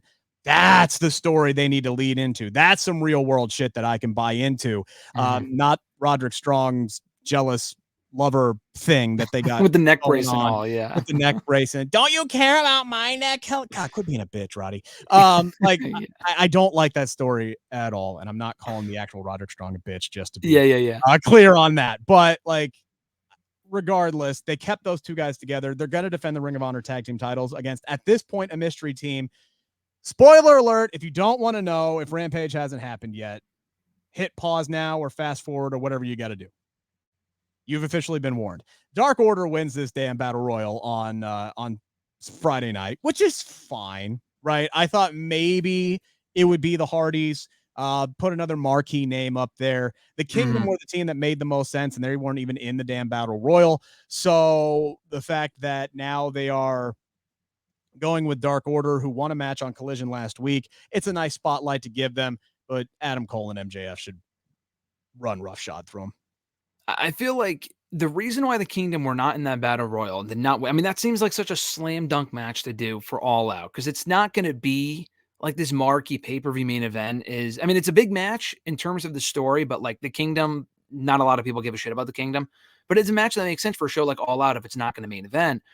I still feel like, and maybe it's just wishful thinking, I still think that Adam Cole will turn on MJF. And it's not, I mean, I feel like it's been a ruse the whole time. I think you can spin it that way because he has not gotten physical with them. I know they had the segment last night, which was a great segment for the stuff that you mentioned with what the Kingdom brought up specifically, but they never beat him up and he didn't attack them. Yeah. So I feel like you can explain it in storyline. While that existed to make MJF think that we have bad beef or bad blood and we don't blah, blah, blah. But MJF doesn't watch the shows by his own. Good point. He wasn't even there. So that's a good point. Maybe just convincing us. Yeah. So I think that's the reason. I don't give a shit about the Dark Order. It ain't about the Dark Order. Cole and MJF will be the stars of this thing. The Hardys would have been nice, but whatever. I feel like they're going to be champions for a little while. I hope they don't drag this out for like a year. And I know I say that, and like the Bloodline stuff's gone up for 3 years. I get that. But like Tony Khan has had an issue in the past with a hot program. It's like the Becky and Trish thing a little bit, where you have a great program, and this has been obviously a lot hotter than that, and then dragging it on for a lot longer than it should. And then it's like, all right, can we just end this shit already? They don't need to be tag team champions for 6 months, but they can be champions for at least a month or two, because there's so many teams in AEW that they can defend against, including from Ring of Honor, since they are the Ring of Honor tag team champions. There's a lot of shelf life here, a lot of mileage that you can get out of these two as partners. I think they retain here, no issues. Maybe some slight tension to set up a rematch between the two, but not a Grand Slam. I don't think Adam Cole's going to be in the tournament. That would be way too quick to go to that. Maybe at Full Gear. But yeah, they retain here either way. Yeah, I think eventually, the reason why the Kingdom weren't in the Battle Royal is because I think the Kingdom's going to be the team that takes it off of them. Takes I could see that. Titles off of them. And he didn't want to do it this weekend. Tony Khan didn't want to do it this weekend. So I think that's why. It's just a clear slam dunk. This is a nice spot to give the Dark Order, but they don't have a prayer of winning. The AEW Tag Team Champions are going to be on this card. They're not going to be defending their titles. Instead, can they coexist? Graham, FTR and the Young Bucks, 8-man tag action against the Bang Bang Gang, Bullet Club Gold. That's another group that I didn't know if that I was going to like, but the addition of the Ass Boys to this group has been, pun intended, just gold. And they finally found the perfect puzzle for that piece, being the Guns. to go into because they, for whatever reason, did not fit with their old man. And they did not fit together with the Acclaimed, but they fit in Bullet Club Gold. And those are two young, talented guys that they've now found the niche and the right program for them to be successful in. And good on Tony Khan for keep trying until it worked. I feel like I'm not buying the buddiness of FTR and Young Bucks. This feels like not a chance in hell they can coexist. And that's going to allow Bullet Club Gold to get the win here. But the fact that they put this match together, Tony Khan put it over on the media call. He was very excited about, getting these 8 men in the same ring at the same time. But man, if Bullet Club Gold loses to these 2 dudes, or these 4 dudes, these 2 teams that were just at each other's throats for the better part of 8 years, right? Like no, there's no way. It's got to be Bullet Club Gold. That's what makes sense. Yeah, the focus is on FTR and the Bucks regardless, but I wouldn't hammer that home by having them win, by having FTR and the Bucks win. I just don't feel like that makes a whole lot of sense. They've already beaten Jay White and Juice Robinson. They've already beaten the Gun. There's really nothing that they gain from beating them again. If the heels win, I mean, I guess you could say, then what do they gain? Because they're not getting another title shot. I wouldn't think so. Yeah, but it feels like they're building the FTR and the Bucks again. And they could have just left it at a 3rd match at All In because that was a great match and FTR won. But it seems like another chapter might be coming because why else would they continue that? What purpose does this serve aside from just getting them on the show? Why not have the FTR defend against another team? So yeah, I think they lose here, FTR and the Bucks do, and we get a 5th or 4th match, between them, either at Grand Slam or they just save it till Full Gear. And maybe the Bucks go over in that one. Maybe there's a heel turn from one of the 2 teams. I'm not sure.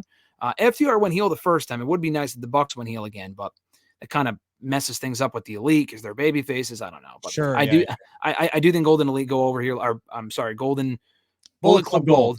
Yeah. Oh, the other Golden faction. I do agree, though. They're a great faction. I'm not a gun guy at all, and I hate to admit it, but they've really won me over in this role. They have great chemistry with Juice and Jay. Yeah, so I think FTR, what's next up for them is against Les Sex Gods, but I don't see Jericho and Sammy Guevara. I hope not. No, they're not going to be together no. That whole thing on Wednesday was just weird with them. It was very slow building. They're at each other's throats and, taking shots. And then it's like, yeah, but let's go win the tag team titles. I'm like, that's not, don't stop. That's not happening. It's not happening. So yeah, I think the play is to build back up to FTR and Young Bucks again down the line because, hey, why the hell not? Mm-hmm.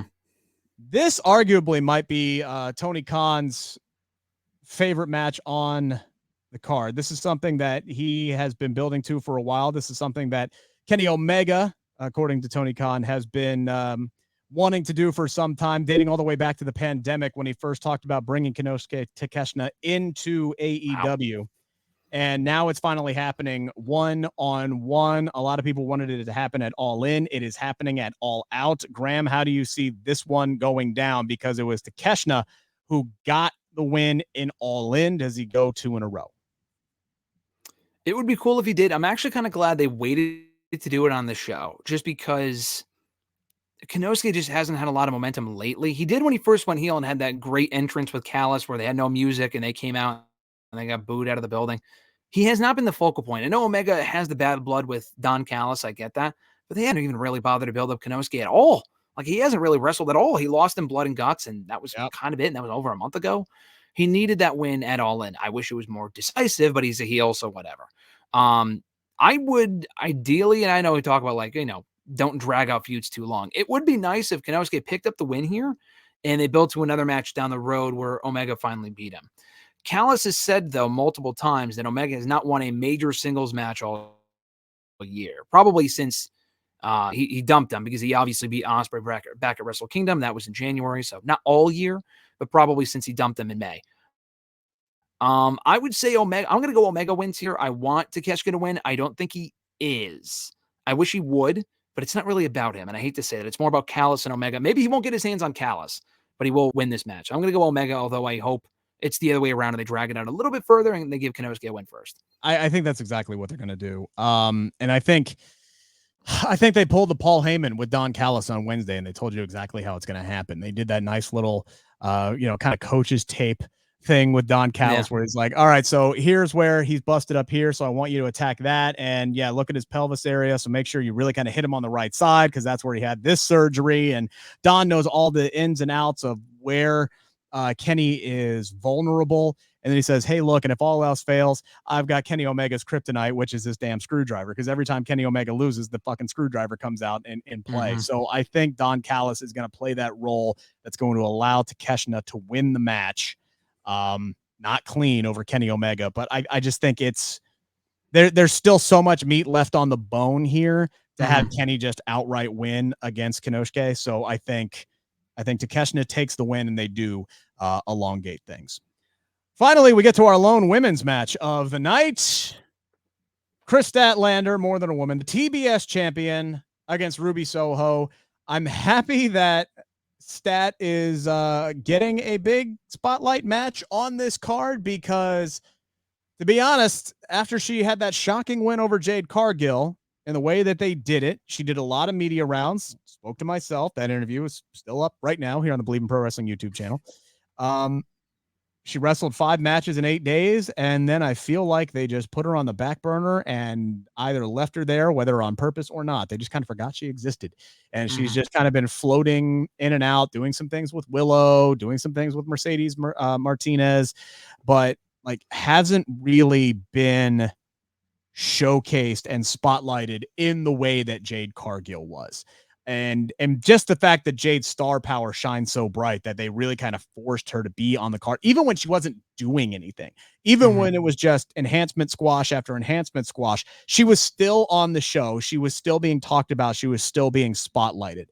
That has not been the case for Kris Statlander since she won the TBS championship. And it's a shame that that has happened, but this should be a good showcase for her. I liked Ruby on Wednesday, pulling the heel move of going right for the knee with the chop block, knowing Statlander's injury history and kind of setting up the story of her attack for Sunday. This should be a good match.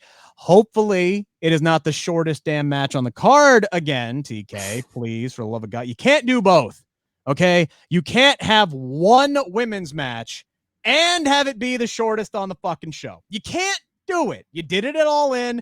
Don't do it at All Out. Hopefully they get some time. Let these ladies cook, but I think Kris Statlander will retain the TBS championship. And a lot of that is going to depend on whatever this angle is at Collision with the Outcasts, which looked like they were definitively broken up, but now they're being forced to team together once again. So I don't know if that sets up something with Saraya and Toni Storm, or if it sets up somebody to come down and mess with Ruby that causes her to lose.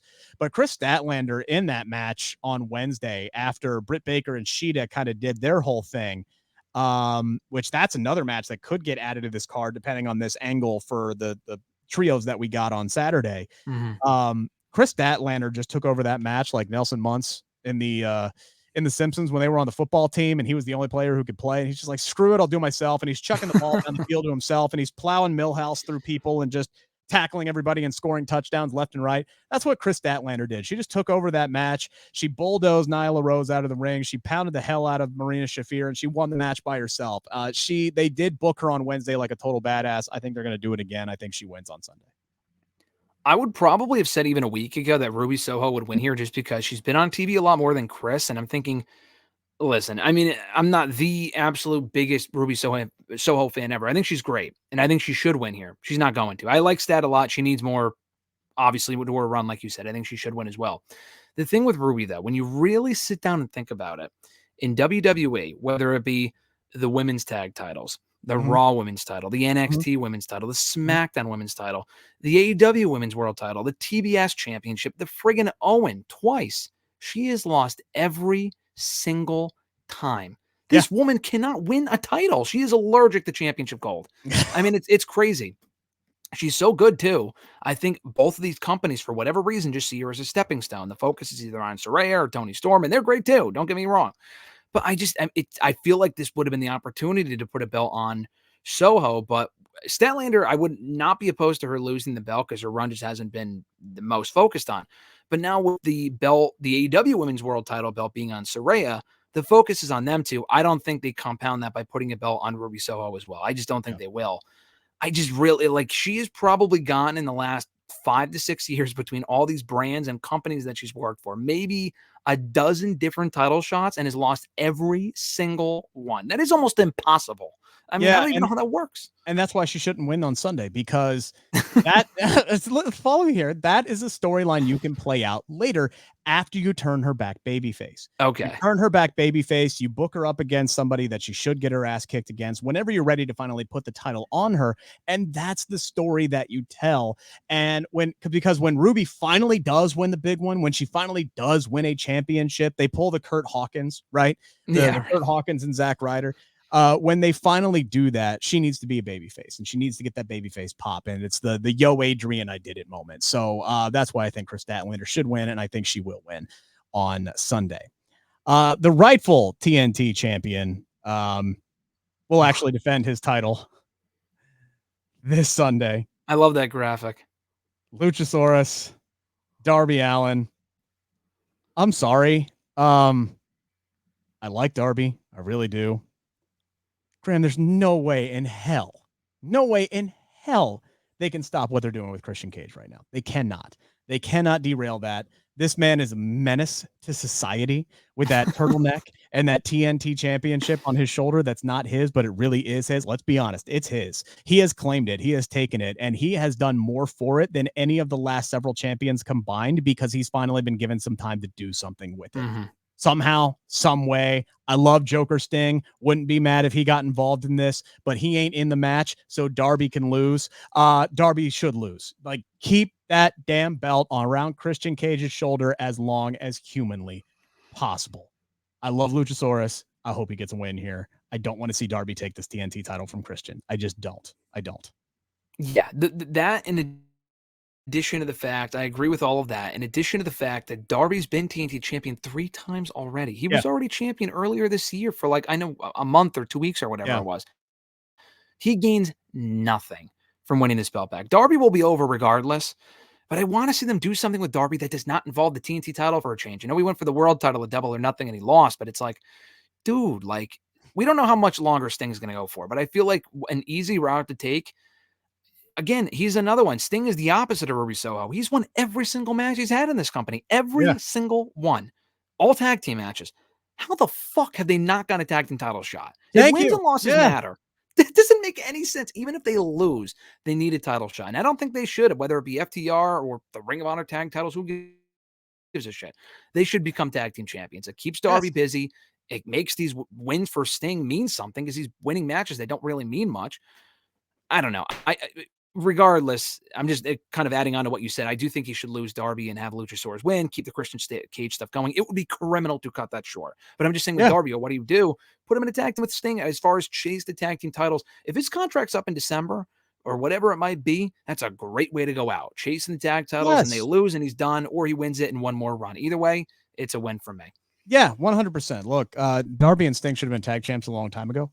I don't know. I guess technically maybe you could put the belts on Lasex Gods and then just transfer them transitionally right over to Sting and Darby. That would be something that you could do to advance Young Bucks and FTR, because you could do Young Bucks and FTR 4 without the titles being involved. So maybe after whatever bullshit happens on Sunday, you could have FTR get cost the titles by the Young Bucks, lose them to Lasex Gods, and then, you know, they can be celebrating and championing this, that, and the other thing. And then we get Sting and Jericho again, right? Revisit that. This all makes way too much sense. And then you finally give Sting and Darby their tag team title run. They can go on and do whatever they're going to do. Jericho and Sammy Guevara can split up. You can do what they're going to do, and you can continue Young Bucks and FTR without the titles being involved. I just gave you 3 different storylines, Tony Khan. You're welcome. In what should be our main event, and it does sound like it's going to be the main event when I hear Tony Khan talk. He said this is the match he's looking forward to most on the entire card. And frankly, just the way that they have set it up and built it, especially this past Wednesday, they centered the entire show around it. Yeah, 100%. This has got to be the main event. It is for the International Championship. Orange Cassidy defending against Jon Moxley. So this would be Moxley's second straight all-out main event. He lost to CM Punk last year with the AEW title on the line. So I know some people may look at this and go, well, damn, that's a fall down for Jon Moxley. I don't think so. I think this is more a testament to what Orange Cassidy has done with the international championship. And more importantly, what the evolution of Orange Cassidy has been like for both him and this company. Because 4 years ago, he went from the dude, he had to be talked into just trying, like talked into just like he didn't want to be there. That was his character, right? He was lazy. He didn't want to be there. He didn't care about anything. He didn't give a shit. And then all of a sudden, you fast forward to today, he's having the best title run in wrestling, period. I don't care what side, what tribe you're part of. You can't argue against that. He's having banger match after banger match, and they're telling this great story of how he just keeps accruing injuries. His hand is messed up. His back is messed up. His shoulders are messed up. His neck is messed up. He's got a knee problem. Whatever it is, he is a crash test dummy, but it does not matter. He just keeps finding a way to win, and that is the story. He hasn't really had like a big rival. It's just been, the story has been about him finding a way to get it done and elevating his game every single time. And now it's like he's at his final boss in Jon Moxley. Like on paper, just via pedigree and resume, Moxley should squash this dude.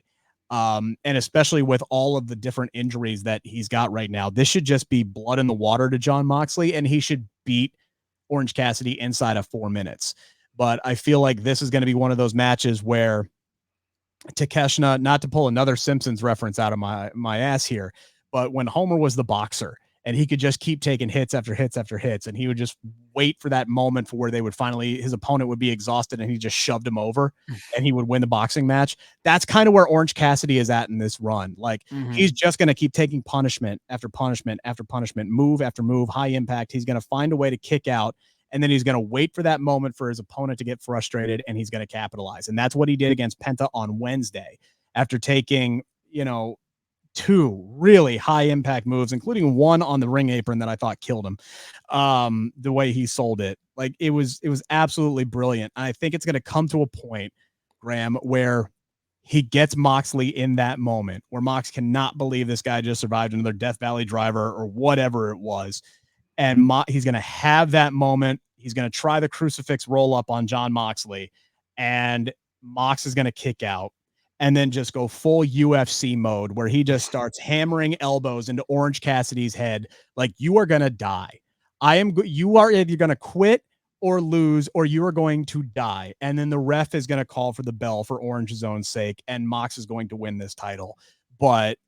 Or Orange Cassidy gets the biggest damn win of his career and is now shot up and completely elevated. But I feel like this is a culmination point where you can still make Orange in a loss by doing that finish. And I think it would just be a beautiful and a brilliant finish. And I hope that's what they do. And I'm going to try to manifest it by choosing Moxley to win by referee's decision.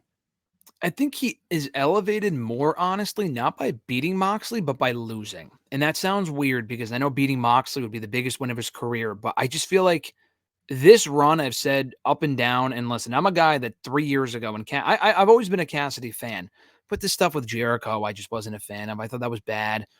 They never really found like what to do with Cassidy because he's a comedy character, and like he's not going to win a world championship. And he had the Rui Soho thing going where he was challenging for all these titles and he was constantly losing the trios titles and world title, TNT title, and they never really, and it felt like a joke if he won one of those titles, specifically like the TNT title or the world title. That was never going to happen, but like the TNT title, I was like, he's a comedy character. There's a lot of other people on that roster I'd rather see hold that championship.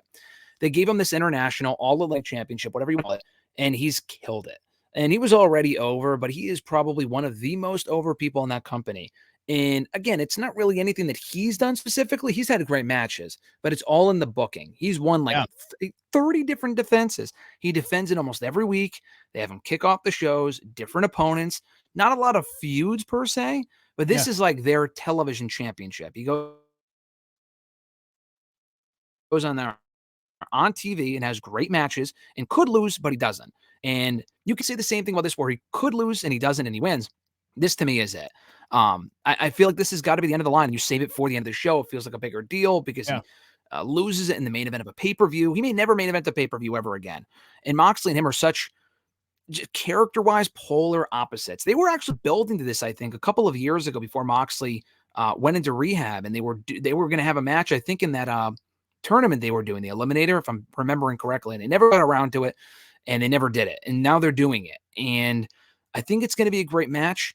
Cassidy is not going to win the world title, nor should he. But I feel like at this point, after what he's proven this year, he could be a viable TNT champion. I mean, before Luchasaurus and Christian Cage were doing their thing, that belt was as valuable as the one around my waist right now. I mean, no one gave a shit about that championship. So he could take that belt and rehab that one if he wants.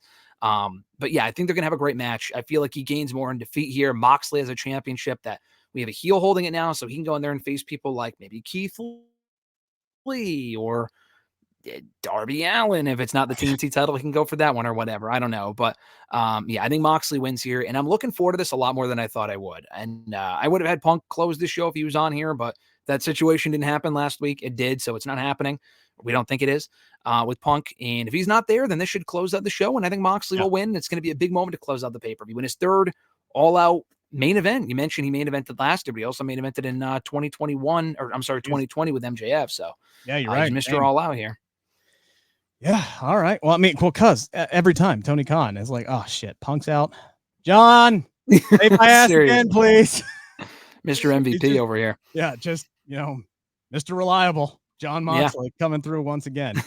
So yeah, man, look, you bring up Orange being like the comedy character, and even that aspect of his game is still there, but the way they've transformed it, right? From a bit of where it's like, you'd have people like Jim Cornette and saying it's disrespectful, it's not realistic, it's just that and the other thing. And now they have changed it to, well, it's a mind game thing. Like he does it to take their opponents out of the moment and piss them off. And it's like he does it to rattle his opponents and get them off of their game or take their mind off of something. Or even on Wednesday, where he just did it to buy time, like literally just to lull his opponent, to give him a chance to catch his damn breath so he could figure out how he was going to beat Penta.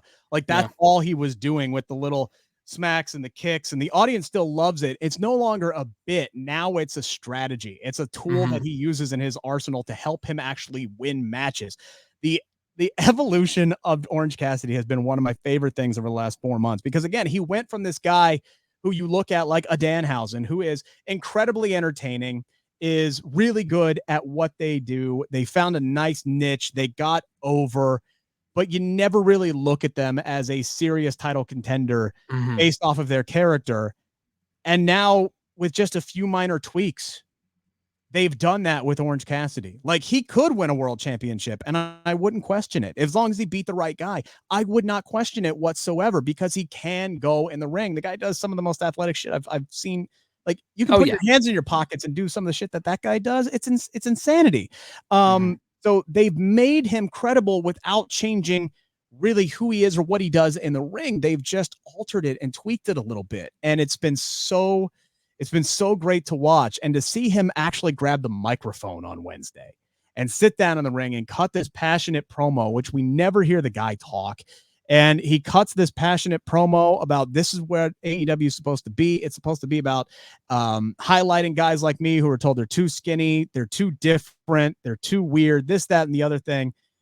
I'm freshly squeezed Orange Cassidy, and I don't have a catchphrase. And he slams the microphone down in the fucking ring and walks off. Like, well, actually, he stares down John Moxley as Moxley came down to the ring. So that was just beautiful, perfect. It was probably my favorite promo ending of the entire year. It made me laugh out loud. I literally had a tear in my eye. I was laughing so hard when he screamed, "I don't have a catchphrase."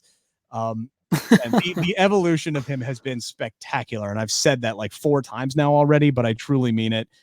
He's going to lose this match, but he's already won. Like at this point, he's already won. Well, that's an hour and 43 minutes going over every match that we're going to see this weekend, we think. Graham, I appreciate the time. Thank you so much. Let people know where they can find your stuff. Yeah, absolutely, brother. Always a great time chatting up and talking about not one, but 2 pay-per-views. But thank you so much, Rick, for having me on. But yeah, Bleacher Report, Wrestle Rant on all the social medias, WrestleRant.com.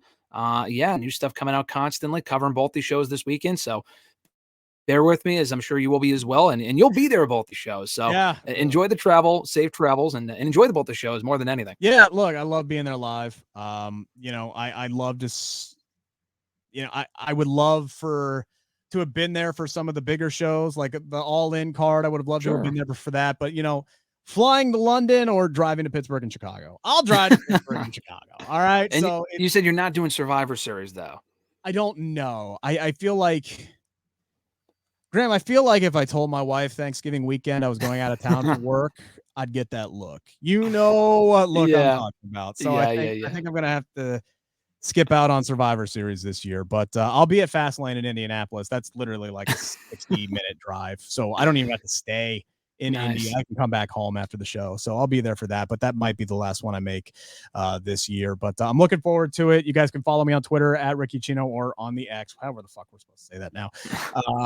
I swear a lot on this show, and I don't mean to. But anyway, that's why we have the little language disclaimer that we put on these bad boys. But yeah, guys, follow me on X, Twitter, Threads, all that stuff. It's the same thing at Rick Ucchino, one-stop shop for all of my work. Check out my tribute to Bray Wyatt that I wrote this week. It is my pinned tweet up right now, or pinned post. Please check that out. I put a lot of work into that. Always going to have little Bray here over my shoulder moving forward. He's now a permanent addition to my mic stand. And I'm going to try to do whatever I can, any kind of coverage from this weekend, my trips to Pittsburgh and Chicago. I'm going to have it out there for you guys, and I'll have more on Cage Side Seats and here on the Believe in Pro Wrestling YouTube channel moving forward. So hit the thumbs up, hit the subscribe button. Really appreciate all the support. And we've been talking for an hour and 45 already, so I'm going to shut up. Enjoy the wrestling this weekend, guys. This has been the Believe in Pro Wrestling podcast, brought to you by Bet Online.